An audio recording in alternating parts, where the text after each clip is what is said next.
It's a pixel for less.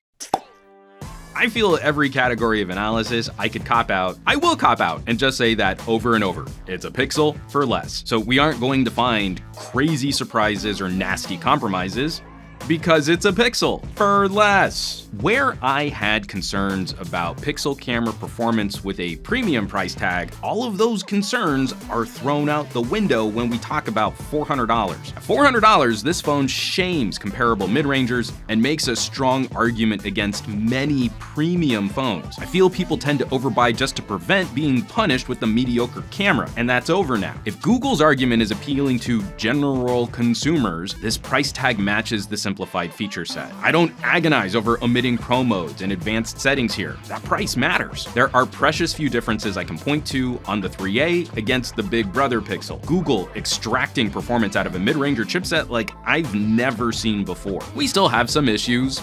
Lens flaring could be reined in a bit more. There's rather poor support for any kind of manual control. Even exposure compensation would be nice if you like to shoot a half stop under. That can't be locked down. A handful of settings are buried obnoxiously in menus, and image stabilization still gets a little shifty in low light. And all of that just matters less. This product is purposely targeted at a specific consumer and isn't trying to convince us that a higher price tag means fewer features. What's more, there are some critical improvements here over, say, the Pixel 2. Audio recording has been improved. The differences between standard and HDR shots are more identifiable. Fantastic autofocus subject tracking, and one of the most responsive shutter buttons you will find at any price tag. The things that will matter to most people, Google has been covering that very well. And the only time this phone negatively shows off its price tag is when you really drive it hard with bursts of images to process. A gadget fan might appreciate more advanced modes or additional camera lenses for a zoom or a wide angle, but core main sensor performance here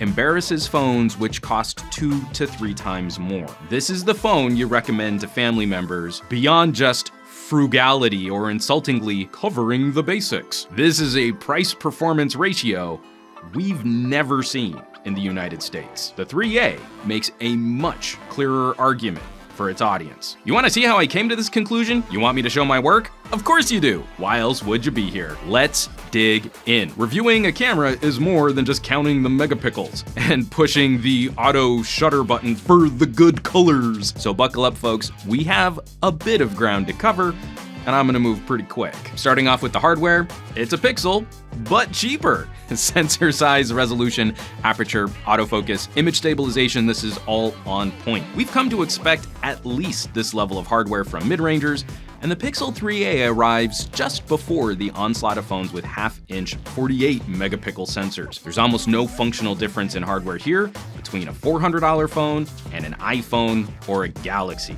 So, let's jump into some samples. Looking at exposure and saturation, it's a Pixel, but cheaper.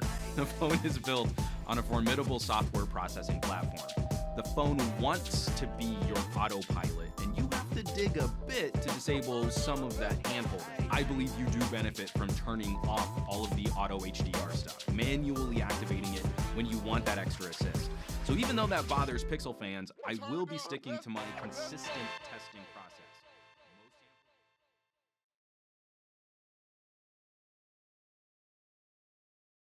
Looking at the white balance, it's a Pixel, but cheaper. And switching over, we've got very good dynamic range.